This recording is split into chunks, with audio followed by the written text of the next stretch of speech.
Gravando já? Então, estou vendo Ah, aqui.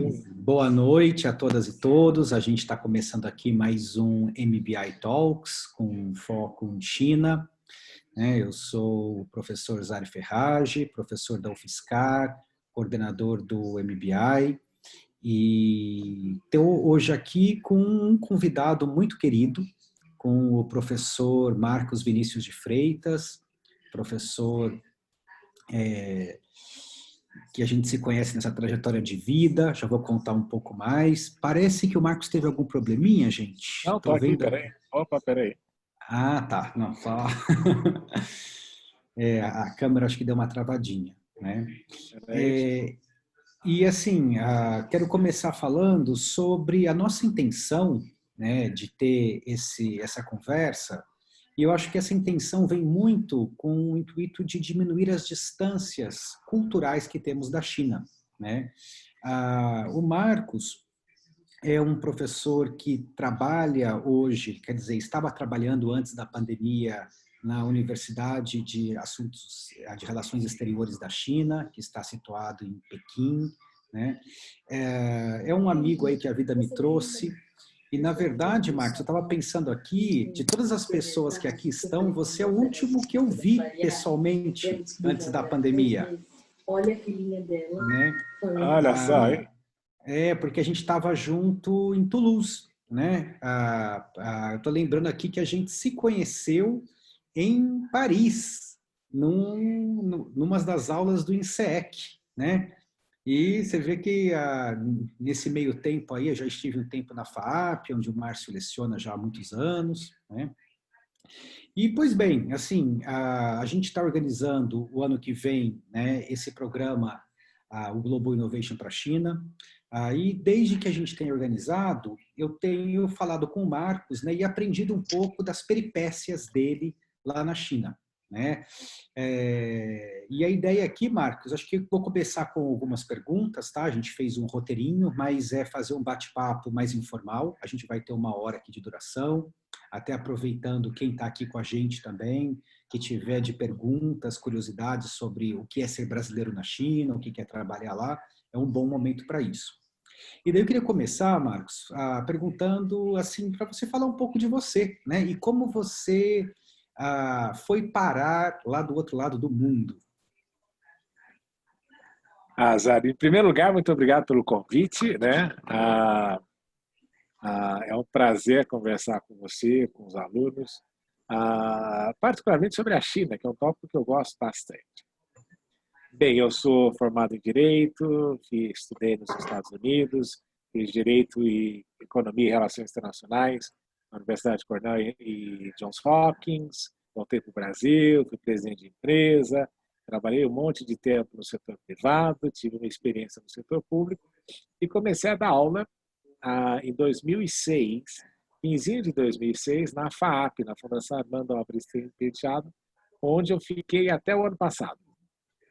Então, eu comecei, e uma das coisas, e é no curso de Relações Internacionais, e uma das coisas que me impressionava era que os alunos não estudavam, isso em 2007, hein?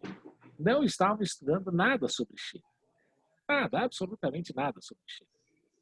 E eu falei, como é que é possível o maior fenômeno da história recente da humanidade está acontecendo diante dos nossos olhos e o brasileiro está simplesmente não observando aquilo que está acontecendo? Aí um aluno meu tinha um orientador, esse orientador, 2 alunos meus, tinha um orientador, esse orientador mudou de escola, saiu da FAAP, foi para outro lugar, e aí eles chegaram para mim e falaram, olha, professor, você pode nos orientar? Eu falei, posso. Sobre o que vocês estão escrevendo? Isso era o penúltimo semestre deles. Sobre o que vocês estão escrevendo? Nós estamos escrevendo sobre um assunto que não tinha nada a ver com relações exteriores, com relações internacionais. Eu falei, olha, se for esse assunto aí, você procura outro. Mas se for para fazer comigo, vocês vão escrever sobre China.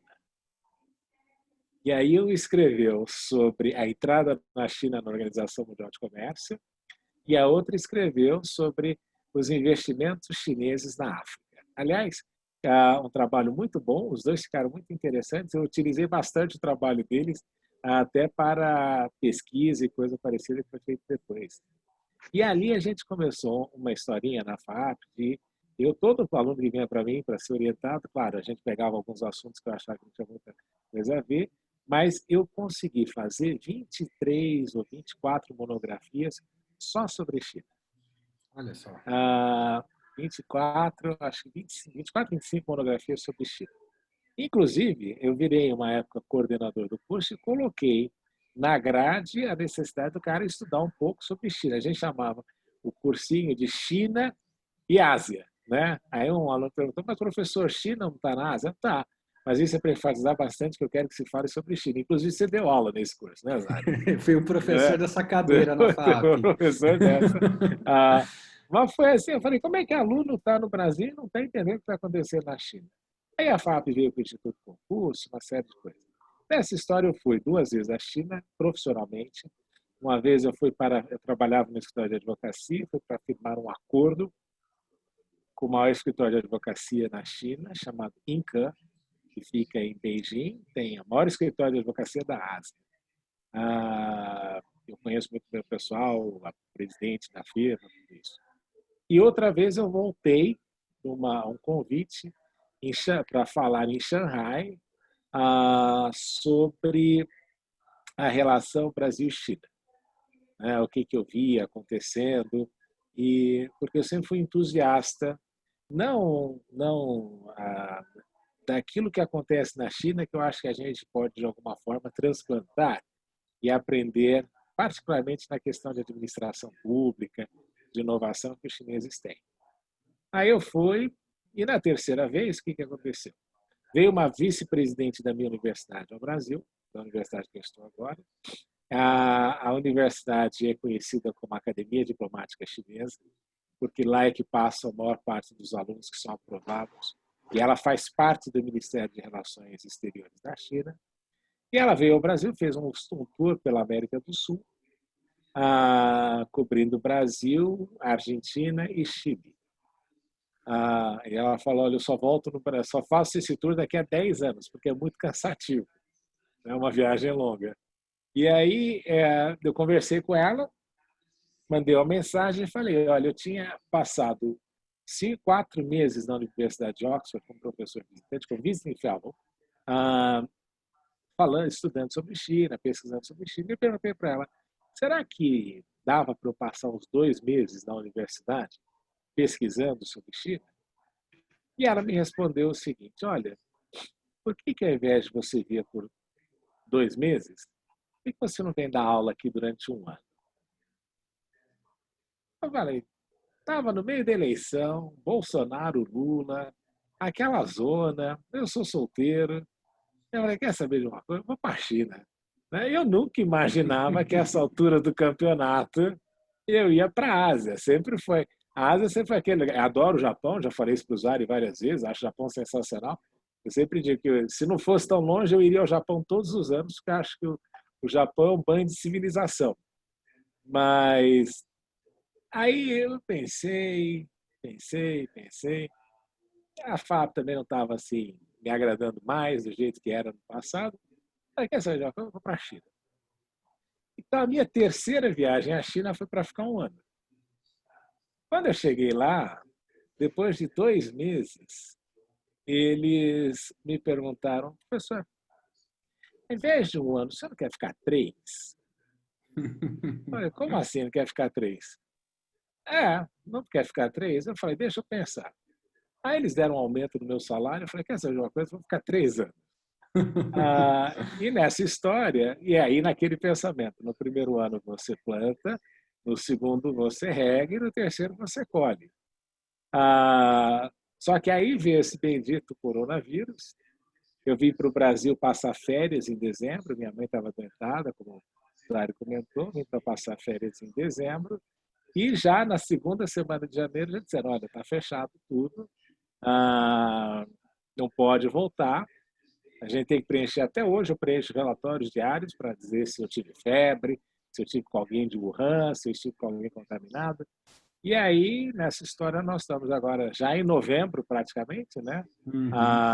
Voando, esperando aí pela oportunidade. Já eles abriram a oportunidade, eles já falaram que se os professores estrangeiros quiserem voltar, eles podem voltar.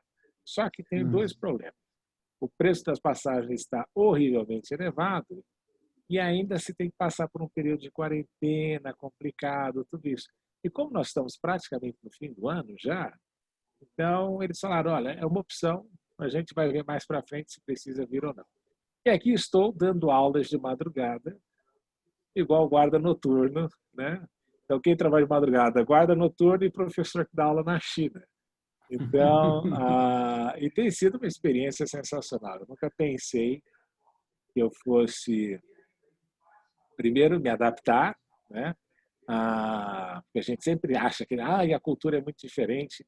E aí você se dá conta de que, no fim das contas, os seres humanos são todos muito parecidos. Né? Sim. Então, E, não é Marco, aquela...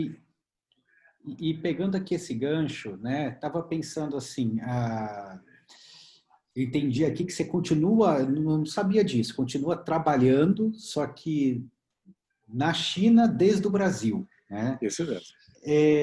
Pensando aqui no pessoal que está chegando, sabe, isso que você contou para a gente, eu acho que eu fiquei com duas perguntas grandes aqui. A primeira seria: quais são, na tua perspectiva, os maiores desafios para os brasileiros entenderem a China? Tá? E eu sei que essa pergunta por si só já dava 1 hora de conversa. Né? Eu tendo a E, estender a resposta. Obrigado. e daí vem essa pergunta também: como é ser um professor brasileiro no meio acadêmico chinês? O que você vê de diferenças, tá, entre o que era a tua experiência aqui universitária no Brasil com a experiência aí nessa importante universidade chinesa? Então, a primeira pergunta é como é que era? Qual que é o desafio para os brasileiros começarem a entender a China de hoje? Tá. Né? Primeira coisa, aí eu já vou na outra do meio acadêmico. Eu acho que, infelizmente, nós paramos e temos uma imagem mental da China como sendo um país pobre,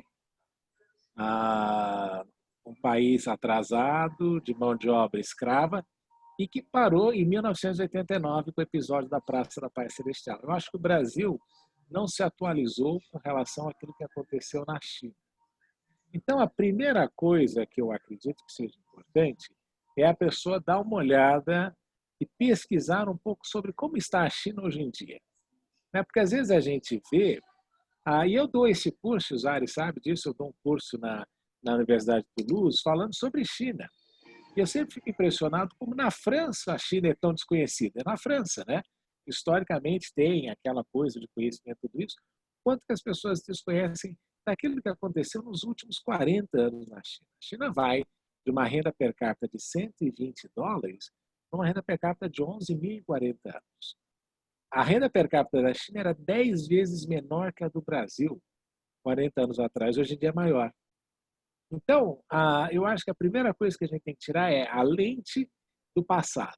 Pensar que a China é um país atrasado, é um país que come criancinha, essa história toda de comunismo também, que a gente vive repetindo aos 4 ventos. A gente esquece que esse debate de comunismo e capitalismo no mundo já não é tão relevante assim, e na China menos ainda, né? Porque o regime funciona na questão da organização partidária do Estado, mas o resto da sociedade funciona como uma sociedade capitalista, aliás, muito mais sofisticada e mais intensa do que a gente conhece em várias partes do mundo. Eu aprendi o que era capitalismo ali vendo como o chinês se comporta, como tudo é pago, como tudo tem um preço, como não tem nada de graça na China. Né?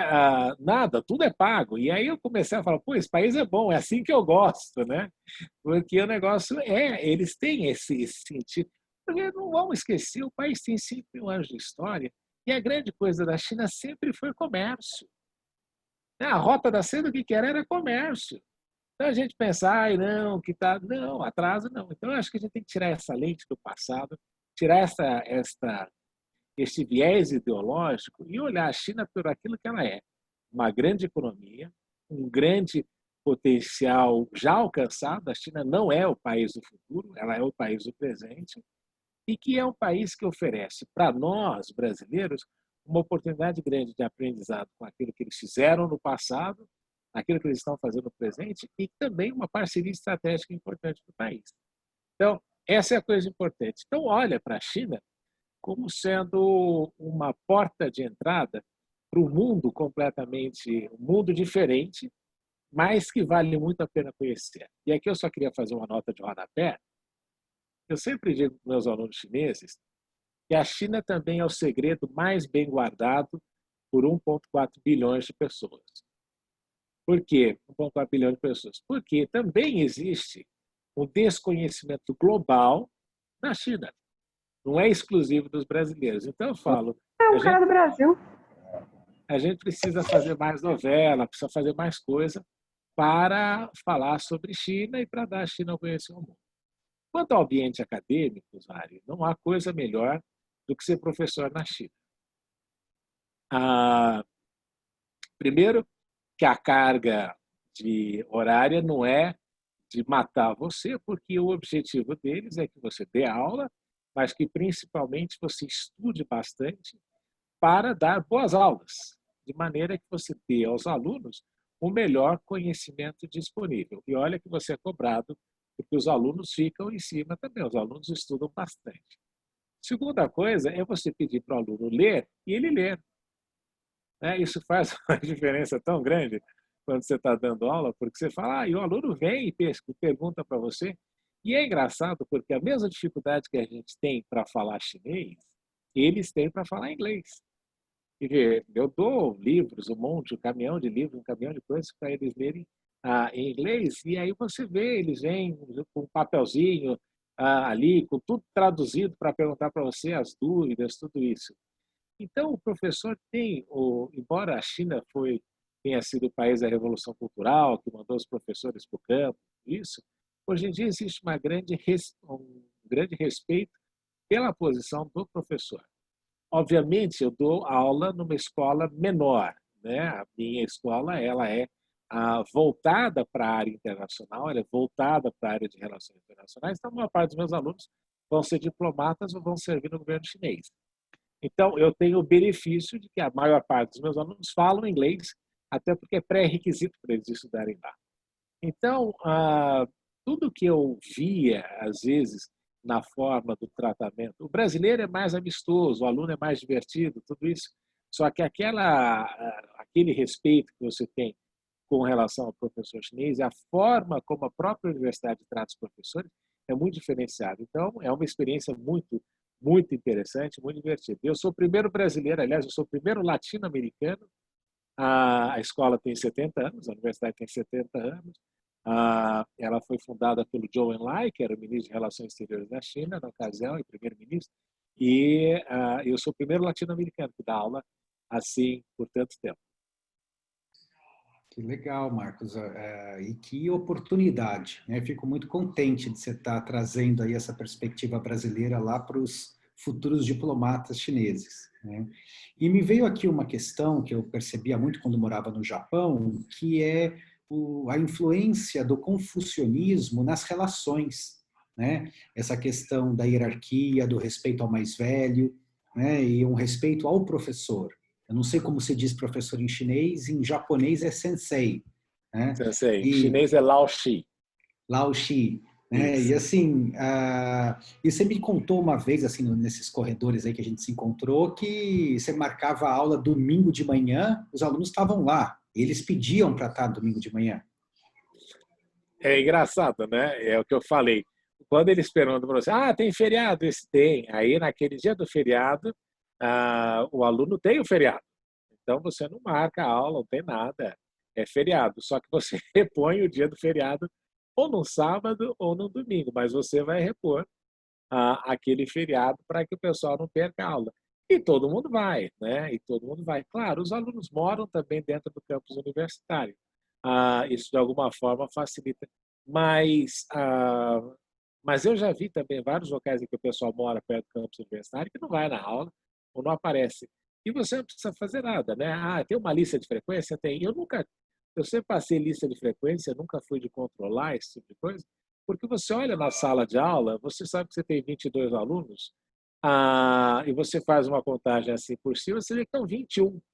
E aquele que não veio manda uma justificativa, porque teve que ir no médico, porque teve que fazer isso, porque teve que fazer aquilo.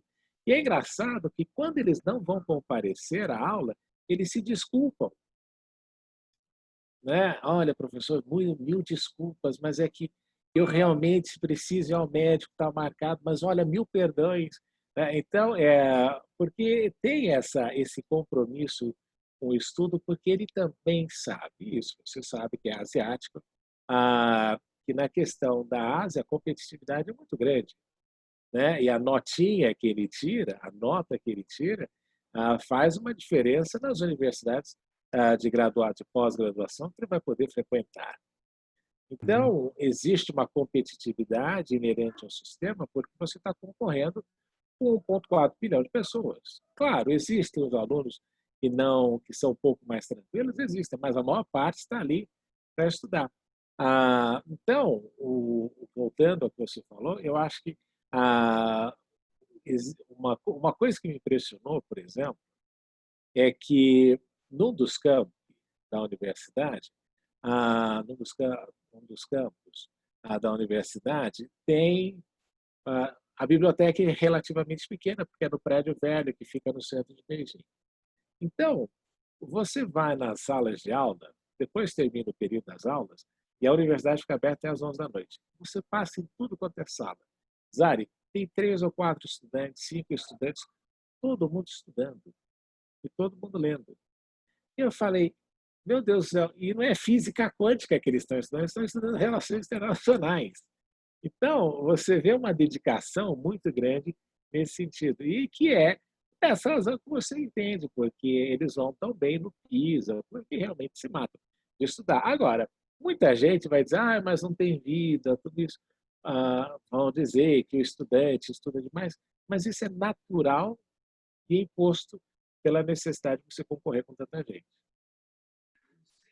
Realmente, assim, eu fico imaginando o quão violento não é o processo de ingresso numa universidade chinesa, dada a competitividade, né? O vestibular deles é chamado de Gaokao, não é? Calcal. Gaokao. Então, no Gaokao, eu sempre falo, o melhor aluno da China na graduação não está fora da China, ele está na China. Porque o Uhum. processo de seleção é violento. Se você acha o vestibular, que na minha época era o vestibular da USP, era o mais difícil que existia, você acha que o vestibular da USP é difícil, você vai ver como é que é o Gaokao e o exame como é feito, porque ele é muito complicado. E aí você tem tiers, né? Você tem, se você passou, se você tirou uma nota acima de 700, você pode ir nessas universidades aqui. Se você tem entre tanto e tanto nessas aqui, e você vai abrindo faixas, né? De onde você pode frequentar. Uhum. Marcos, agora indo aqui um pouco mais para as relações internacionais, né? E essa relação hoje que está ocorrendo um tanto quanto conflituosa, pelo menos o que a mídia reporta, entre a China e os Estados Unidos, né? Queria te perguntar como você vê essa relação nos próximos anos, né? E como essa disputa China-Estados Unidos impacta o Brasil e no que impacta? Zari, tem muito a ver com o tema, né? Que a gente estava pensando. A briga, ela é econômica. Ela é econômica porque existe, de fato, um déficit comercial entre China e Estados Unidos. Os Estados Unidos exportam 100 bilhões para a China e os chineses exportam 500, quase 600 bilhões para os Estados Unidos. Agora, fala, então está exportando muito? Não, porque os americanos estão pagando com títulos da dívida americana. Então, não é que o chinês está exportando, não é que o negócio está assim completamente a, a favor dos chineses, porque eles estão também terminando com um monte de títulos de dívida americana, confiando na capacidade do governo americano de pagar aqueles títulos. Mas a briga passou a ser um pouquinho diferente no momento em que a China começou a entrar numa área que era quase exclusivo domínio dos Estados Unidos, que é a parte de tecnologia e inovação. Foi aí que o negócio começou a degringolar. Porque todo mundo sempre falou que a China era uma copiadora de tecnologia, né? A China pegava, trazia a empresa multinacional e copiava. Só que a diferença era o seguinte: os chineses copiavam e incrementavam, e melhoravam, e inovavam em cima daquela criação original. E, de repente, a China se transformou, num processo de 40 anos, numa potência totalmente industrializada.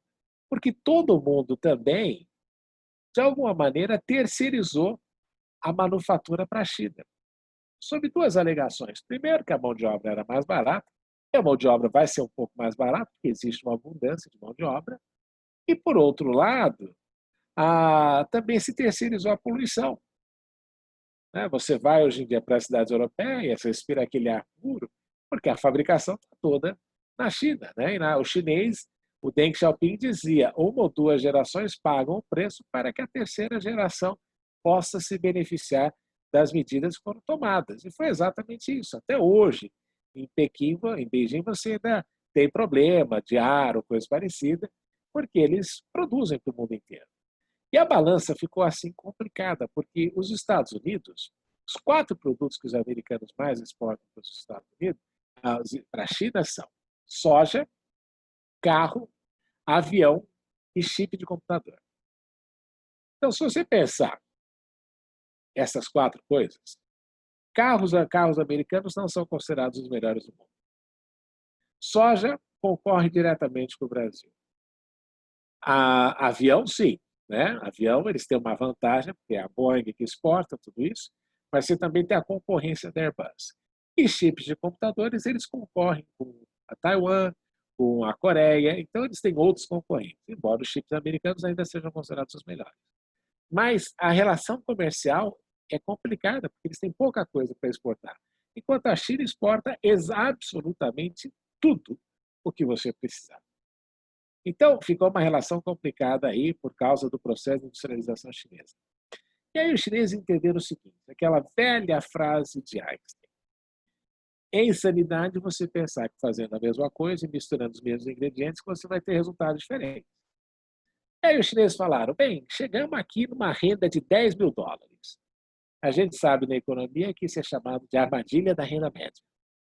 Como é que eu passo de 10 mil para 20 mil? Porque é o que eu falo, eu explico para os alunos, você ser pobre e virar classe média é uma curva mais ou menos. Agora, você ser classe média e virar rico é um salto triplo mortal.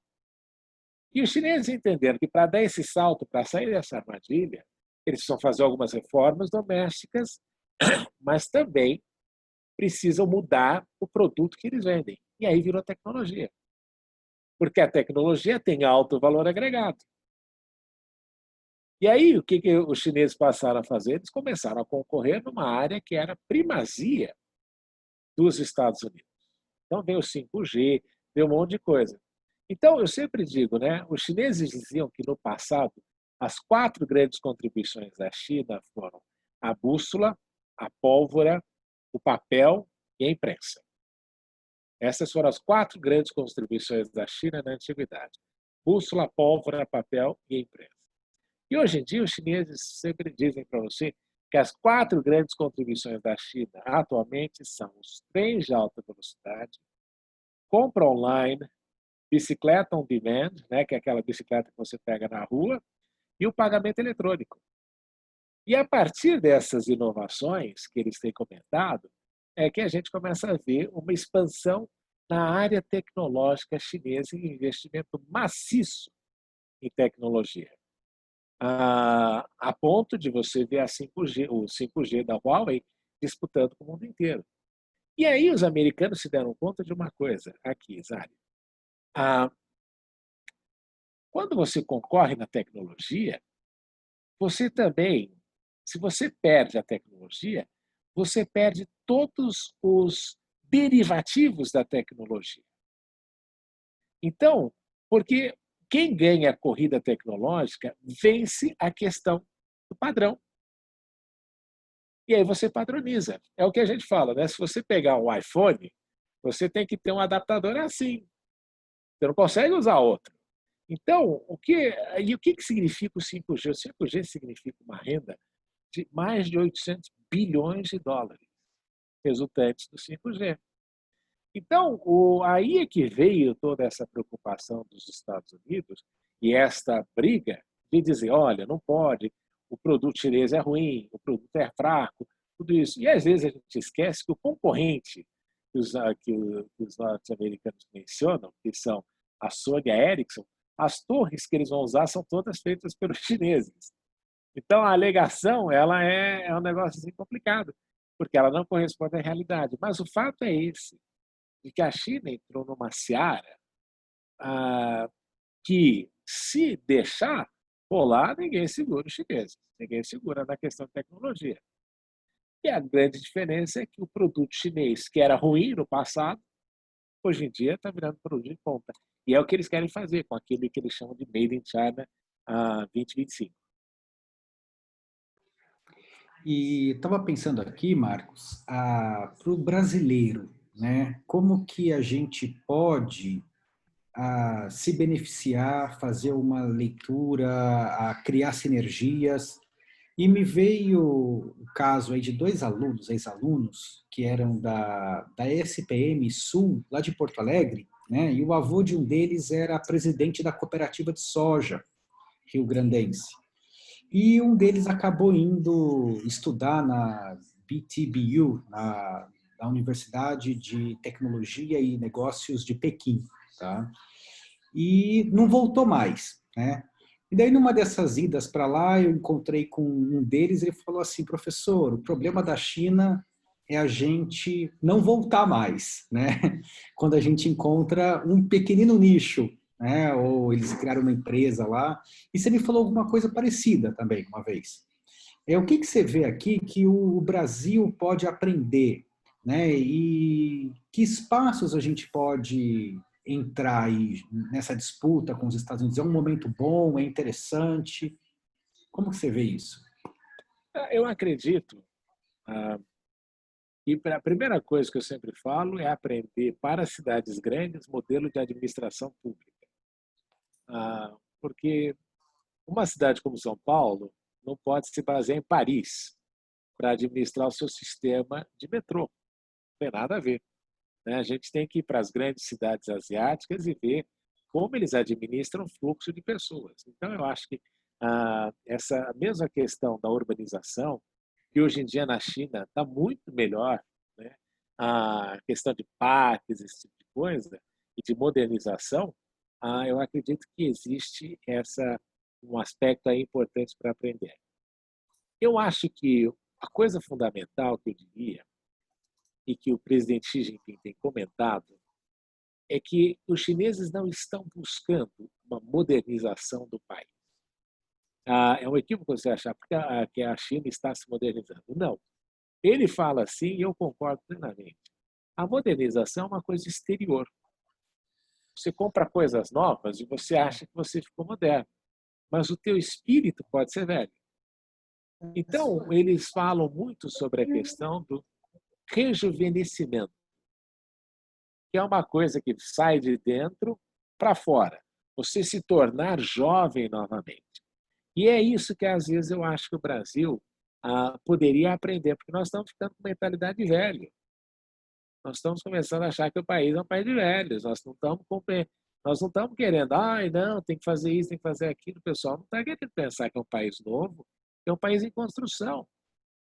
Então, eu acho que essa ideia do rejuvenescimento que os chineses falam e que o Xi Jinping comenta, eu acho que essa é a primeira lição importante. A segunda é a administração pública. E a terceira é aprender e ver como eles estão fazendo inovações tecnológicas. Veja, no Brasil chegou finalmente o Pix, né? Está se falando em todo quanto é lugar. A China já tem o WeChat faz uns 10 anos. Né? Então a gente pode, e eu sempre comento isso, e não sou eu que falo isso. O Jack Ma, do Alibaba, um dos homens mais ricos do mundo, ele falou o seguinte, ele estava na Coreia do Sul, foi fazer um discurso, e ele disse assim, se eu fosse jovem hoje em dia, o que eu faria? Pegava o avião, ia passar um mês nos Estados Unidos, e depois ia passar um mês na China. Ia ver o que eles estão fazendo de moderno, e traria isso de volta. Eu acho que se você quer aprender, se você quer inovar, a primeira coisa que você precisa fazer é ver, não é? Você precisa localmente, você pode aprender uma coisa, um monte de coisa vendo vídeo, mas outra coisa é quando você vê a realidade. Então, eu acho que isso você precisa, né, o famoso ver para crer. E quando você vê, você passa a acreditar que realmente as coisas são possíveis. Porque eu nunca me esqueço do seguinte: 40 anos atrás, a China era um país de campesinos. O máximo que as pessoas tinham eram bicicletas, e ruins, porque eram todas feitas na China. E aí, em 40 anos, você vai e, com essa ideia desse rejuvenescimento, essa vontade de fazer, o país pegou o que havia, com aquilo, ele utilizou o seu melhor a sua melhor commodity, que era o seu povo. E é isso que a gente às vezes comenta, né? O pessoal fala, o melhor do Brasil é o brasileiro, e o melhor da China é o chinês, o melhor dos Estados Unidos é os americanos, o melhor da Suíça é o suíço, porque você tem que fazer milagres com aquilo que você tem. Então, acho que isso é um aspecto importante quando você considera ali o que está acontecendo. E a última coisa que eu falo, tem que buscar sinergia para trabalhar junto. E uma coisa que eu sempre aconselho, tem que aprender mandarim. É uma língua difícil para aprender, mas é importante nesse processo de compreender também muito do que eles estão fazendo. Mas a tecnologia é impressionante, é mais automatizado, claro, algumas coisas ainda são feitas à moda antiga, mas tem muita coisa moderna. Eu acho que é importante a gente ir lá e observar e ter a cabeça aberta. E nunca, às vezes a gente acha, né? Mas no Brasil é diferente. Não, no Brasil não é diferente. O Brasil é exatamente igual todo e qualquer país do mundo. Legal, Marcos. Eu queria convidar quem está aqui também, que quiser levantar alguma pergunta, tenha alguma curiosidade, né? O Marcos estava contando para a gente, para quem chegou um pouco depois, né, que ele já está na China aí há um par de anos, né? Tem lecionado lá numa universidade renomada, não sei se eu estou falando certo, de assuntos exteriores da Não, China, de relações exteriores. de relações exteriores da China.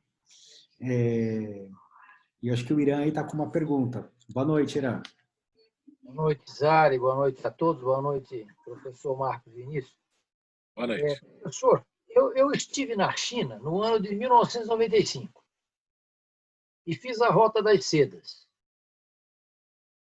Tinha uma construção imponente no meio da cidade, que era um hotel Hilton, um McDonald's, zilhões de bicicletas, não é? Você ia de manhã lá no parque, assistia o pessoal fazer ginástica, muito bonito. Eles ainda estavam usando aquela roupa clássica lá do tempo do Mao. Mas tudo estava começando a acontecer como o professor relata.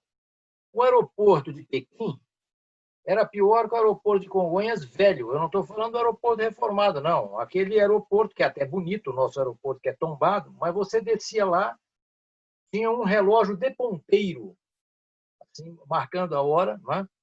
Então, essa foi a China que eu vi ali e depois acompanhei pela imprensa, pelos relatos dos amigos, por amigos empresários que vão lá. Vou ter oportunidade de ir com o Zari agora no meio do ano que vem. Mas quando eu fiz a Rota das Sedas e cruzei a China de trem, fomos àquelas províncias onde, na verdade, não são os chineses Han, nós andamos por estradas no deserto de Gobi, que durante umas 3 horas, pelo menos, você via numa noite de luar pessoas deitadas uma do lado da outra para aproveitar o calor do asfalto. Não é? Então, era uma situação no campo de óbvia extrema miséria. Eu leio muito que a China tirou 400 milhões, né, transformou numa classe média e tal. A renda per capita, o professor acabou de citar. Mas existe uma distribuição dessa renda razoável ou o amigo que por lá circula, nesses rincões da China, ainda existe um pouco dessa miséria que eu vi? Obviamente, a questão da pobreza não foi totalmente eliminada. O que foi eliminado foi a questão da miséria, né, professor? Não tem a China, já nessa época, quando o professor foi, se faz um comparativo entre China e Índia, já ia ver que a situação da China era um pouco superior àquilo que acontecia na Índia. Mas a China conseguiu reverter muito dessa situação e, obviamente, a pobreza. Quando a gente comenta, e isso é uma coisa que é muito engraçado, né? Porque todo mundo acha, e às vezes diz, não, a China é um país desenvolvido, o chinês é a primeira coisa que ele fala, não, a China não é um país desenvolvido. A China é um país subdesenvolvido, mas é um país rico, porque tem muita gente e tem um mercado de consumo grande. Mas a China ainda é um país em desenvolvimento e ela tem, como o professor bem lembrou, alguns problemas até geográficos, né? Você tem um deserto no meio do país, você tem montanhas no Tibete, áreas difíceis de desenvolvimento. Mas o que a gente nota, e esta é a questão da administração centralizada, que o governo chinês ele faz de tudo para tentar melhorar esse nivelamento regional.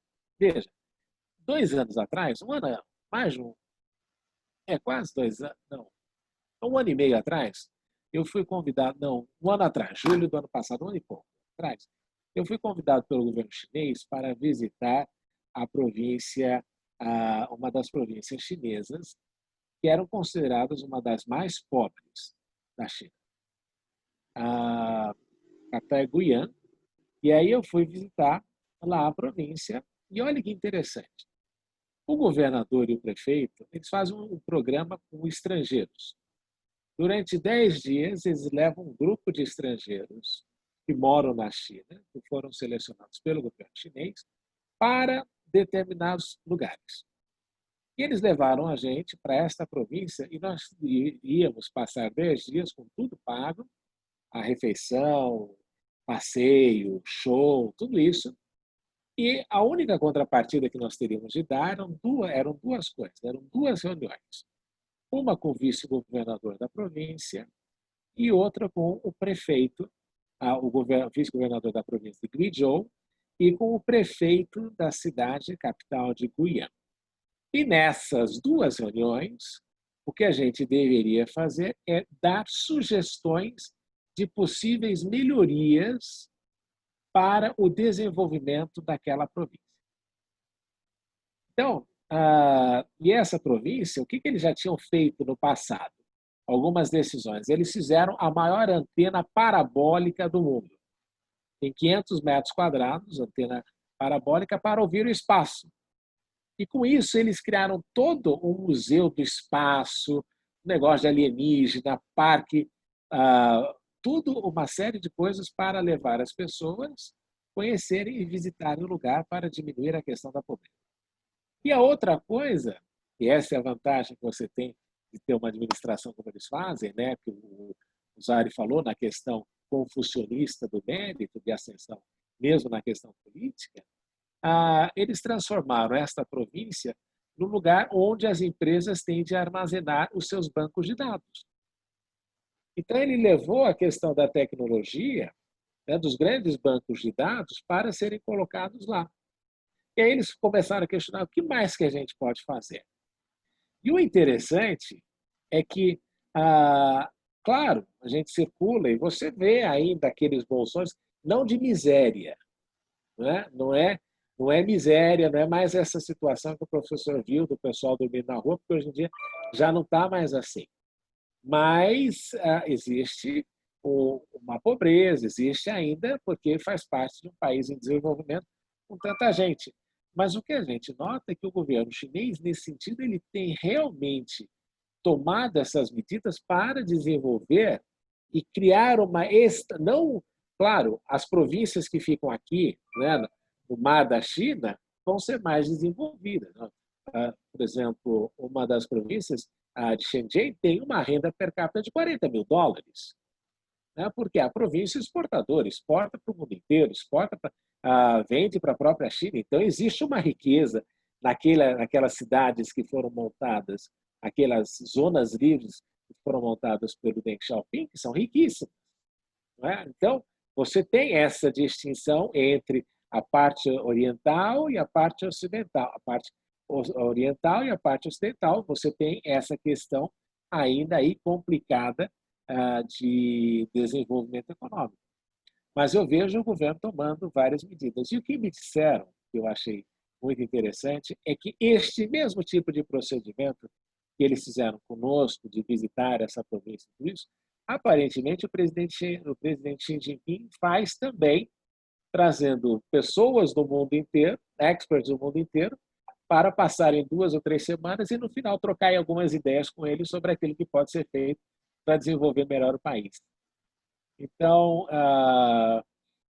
eu acho que é um problema, claro, com tanta gente assim, é meio complicado de você combater, mas o objetivo do governo tem sido, e isso eu vejo bem, é o combate à miséria, a extrema miséria, que era um problema que havia na China e que hoje em dia já não existe tanto essa preocupação. Obrigado pelos esclarecimentos, professor. Então, para mim é um prazer, mestre. Interessante. Eu estava escutando a notícia, Marcos, sobre a volta às aulas, né? Agora, o estado de São Paulo vai voltar às aulas amanhã, né? Nesse momento pandêmico, e alguns estados do Brasil não estão voltando aulas porque não tem sabonete em escola pública para as crianças lavarem as mãos, né? E você me conta aqui que nessa província de Guiana, o governador está perguntando o que a gente pode melhorar, qual que é o input, ele faz uma entrevista com visitantes, né? Acho que essa seriedade que eu percebia tanto no Japão, né, e percebo também nas minhas idas à China, à Coreia do Sul, é algo que impacta muito o brasileiro, né, o entendimento do coletivo. Acho que tem uma outra coisa aqui que me chama atenção também, que a gente falou um pouquinho aqui do confucionismo, né? Mas do próprio entendimento do chinês em relação ao que é o seu governo, né?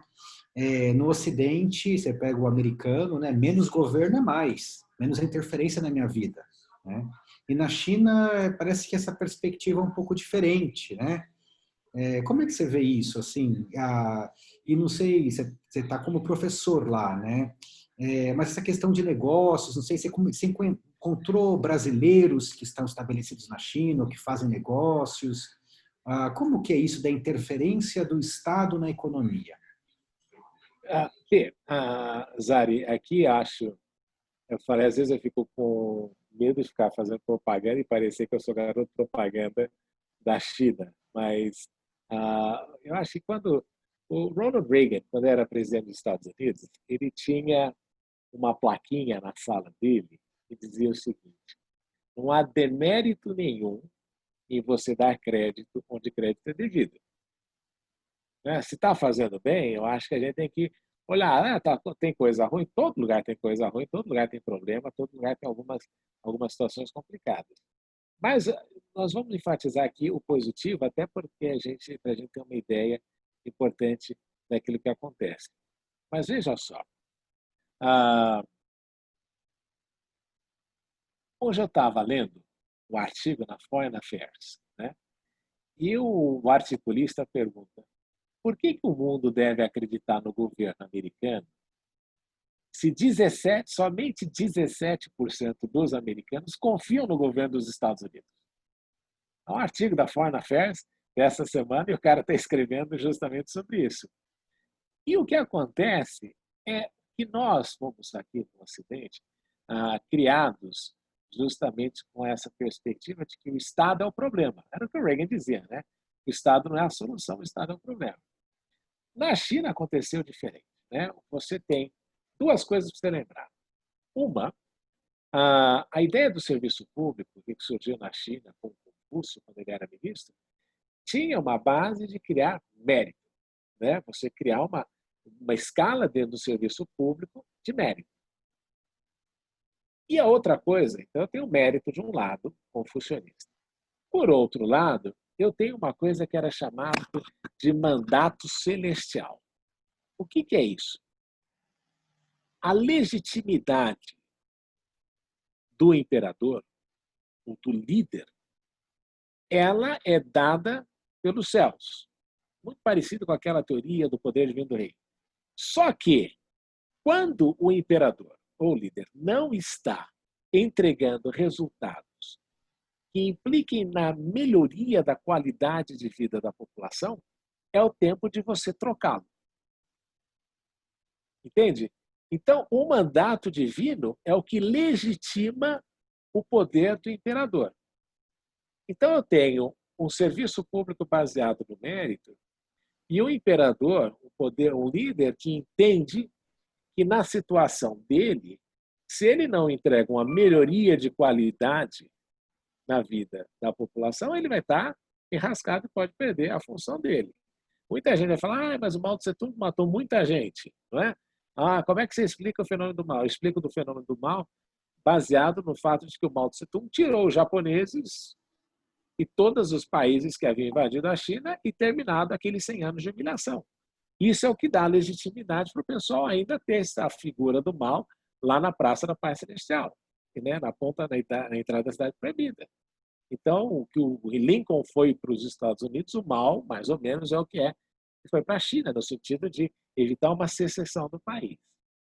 Então, essas duas coisas, o mandato celestial e a meritocracia, dão para o governo uma legitimidade e faz com que as pessoas entendam o governo como sendo o líder necessário e um membro da família. Porque o que eles falam sempre é de que a função do governo é pavimentar para que o setor privado siga, né? Para que as pessoas vão depois. Porque você sabe que sozinho uma empresa não vai construir uma hidrelétrica ou não vai fazer grandes obras se não houver o apoio da sociedade para que aquilo aconteça. Então, o Estado vem para pavimentar caminho. E ele é um membro da família, né? O líder máximo, né? Porque ele representa o Estado à vontade coletiva. E aqui tem um ponto importante, né? Eu sempre achei, uma das coisas que eu achava engraçado, eu sempre acho engraçado, é que a pessoa, o seu chefe imediato, no Brasil a gente chama de gerente. Não é? O meu gerente, o gerente, o gerente. Na China eles chamam de líder. Só na nomenclatura você já tem uma posição diferente. Só na nomenclatura, então, porque é uma sociedade que ao longo da história também tem a questão hierárquica muito preservada. Não é? Então, e você sabe que para o cidadão ser líder, ele tem que ter uma série de requisitos meritocráticos. Então, quando a gente analisa e vê aquilo que aconteceu ali, você começa a entender, tá bom. E você entende que o governo vai ser legítimo enquanto ele continuar tendo resultados positivos. Na hora que ele não tiver resultados positivos, ele cai. E, claro, demora tempo. Se a gente pensar que cada dinastia na China tinha 600 anos, né? Durava 600 anos, mas é que o resultado era esse. E eu vou te dar só um conto clássico da história brasileira com a China. O primeiro contato do governo brasileiro com a China aconteceu na época em que Dom Pedro II era imperador do Brasil.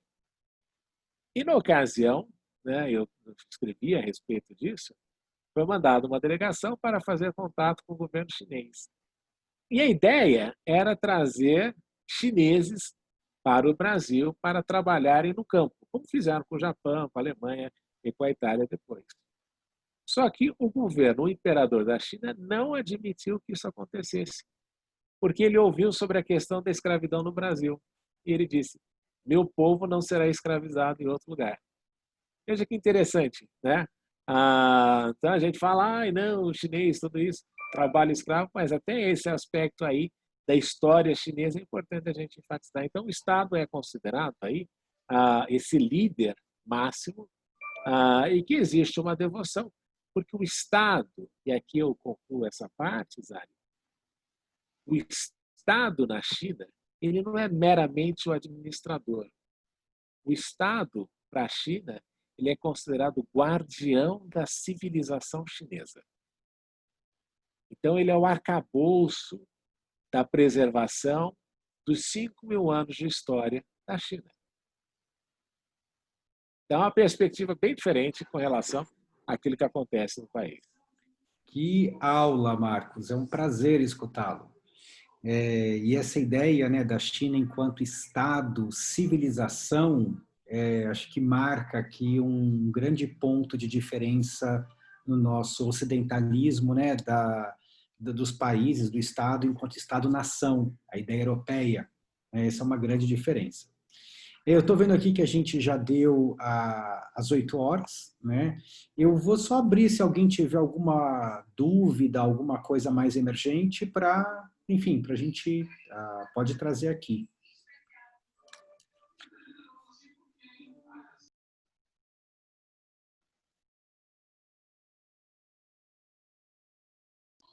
Bom, se não tiver, então, vou dar aqui por encerrado esse nosso encontro. Quero agradecer imensamente a presença do professor Marcos Vinícius de Freitas, um colega, um conhecedor hoje da China, né?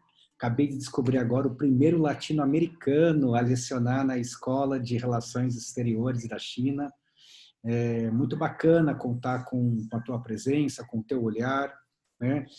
Estou notando aqui também a presença da Letícia, da Campus B. A gente está fazendo esse encontro aqui porque o MBI, né, o Master in Business Innovation da UFSCar, ele organiza uma série de visitas a ecossistemas de inovação.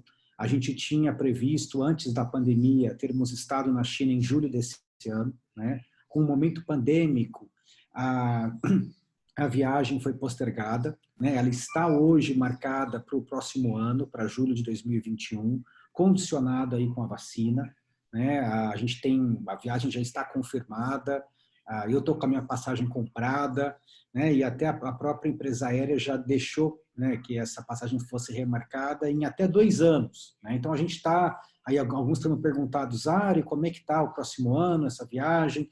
Ó, eu tô, para mim, eu quero estar lá em julho, né? E a gente está olhando aqui um cenário, né, com várias possibilidades. E eu acredito que mais do que nunca estar na China hoje, conhecer, é o que o Marcos disse aqui, ver a realidade é algo que a gente aprende muito, né? Porque isso tem a ver com vivência, com educação a partir da vida que está ali. Bom, se ninguém tiver mais nenhuma pergunta, eu vou encerrar Licença, aqui. Zari. Claro. Só para eu falar, gente, eu sou a Letícia, então, da Campus B, parceira do MBI da UFSCar, e eu vou deixar aqui no chat o link, então, do site do nosso programa, que lá tem todos os detalhes, itinerário das visitas, valores, e também me coloco à disposição, então, se vocês tiverem alguma dúvida, tem um formuláriozinho lá no site, mas já vou deixar meu e-mail também, e vocês só podem entrar em contato comigo que a gente conversa. Obrigado, Letícia. Sali, nós teríamos tempo para uma rapidíssima pergunta ao professor Marcos? Claro, claro, por favor. Professora, até onde me consta, o Mao se aliou ao Chiang Kai-shek, que teve o presidente de uma república democrática chinesa, e depois de expulsos os japoneses lá do Império Manchu, não é? Aí eles entraram em conflito e o Chiang Kai-shek fugiu lá para a ilha. Posso ouvir uma rápida pincelada sobre a sua visão desse período da República do Dr. Chiang Kai-shek? Olha, professor, é um aspecto muito importante, né? Até porque, se você olhar, o nome oficial de Taiwan é a República da China, né? Tem a República Popular da China e a República da China. Ali, de fato, houve uma união de forças porque havia um inimigo comum, que era o Japão. E interessava expulsar o Japão porque o Japão já estava ali há mais de 40 anos. Então, na discussão que havia, uma das coisas que a gente aprende é que os chineses são extremamente pragmáticos, né? E ali houve, por parte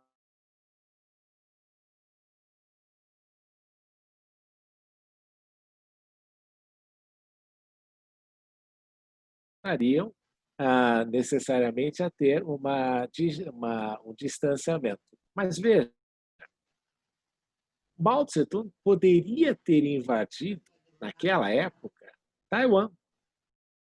Né? Ele poderia ter feito isso, mas não o fez. Né? Tanto é que hoje em dia a gente discute a questão de Taiwan, mas já naquela época já se sabia que o objetivo é que Taiwan faz parte da China, uma província rebelde, tudo isso, e não era para ser distante. Mas Mao Tse-tung, em razão, talvez, deste acordo com o Kuomintang, na ocasião, e também com o Chiang Kai-shek, decidiu, na ocasião, não fazer e não buscar uma invasão de Taiwan, como poderia ter sido feito. Então, quando o inimigo externo é comum, eles vão lutaram juntos. E depois é que havia perspectivas diferentes quanto ao que iria acontecer dentro da China. Mao Tse-tung vinha com uma perspectiva diferente com relação àquilo que deveria ser o governo da China, e o Chiang Kai-shek também entendia como sendo outra perspectiva e outra pegada. Mas na hora em que o inimigo externo é comum, os dois se uniram e é verdade. Eu acho que vale pontuar aqui, né, que nessa cisão chinesa aí entre os capitalistas, né, que vão para Taiwan e os comunistas que ficam na China continental, a comunidade internacional reconhece primeiramente Taiwan como a verdadeira China, né? Eu lembro quando eu fui para Taiwan, né, e eu fui todo inocente, né, procurar onde é que está o consulado de Taiwan para tirar o visto. Eu morava em Tóquio na época e não tinha.